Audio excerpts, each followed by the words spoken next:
The main issue, I would say, is that small solar systems, when aggregated together, are becoming a new critical infrastructure. So what we are saying is that we need to start viewing these things, even a single home, as part of a future infrastructure.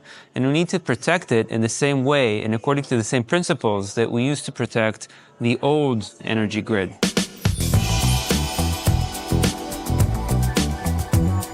Large businesses already know when you connect an IoT device to your network, you need to make sure that it meets cybersecurity standards, and that, I think, is in a good direction.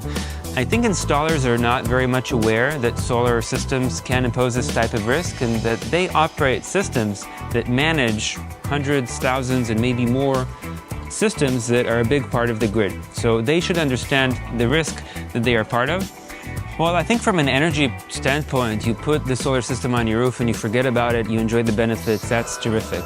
My message is, I think, first and foremost for governments and for regulators that they need to make sure that these systems meet minimal cybersecurity requirements. This can be on the device level, that the inverter is secure, but also the server that controls it. And of course, you need to make sure that this whole system is managed by an entity that you trust. That would be my message to regulators.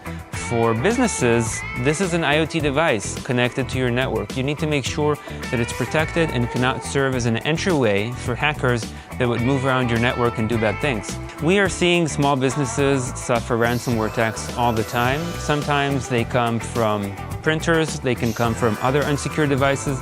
Anything that is open to the internet can be a doorway to an attacker. PV inverter is an IoT device and is no different in that way.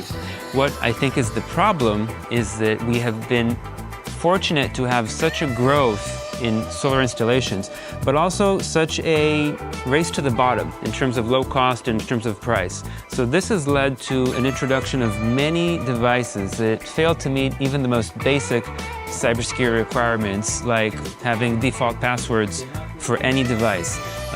So I would say that this is something that needs to be addressed specifically because inverters as a whole are not at the security level that laptops or printers are, and we need to move them up. What marks the solar industry today and in the next 5 years is probably the introduction of storage, from a house level to a business level. There's two cyber important things about storage. From the connection, from the internet connection standpoint, batteries are typically controlled by the inverter. So they do not add an added risk of entryway.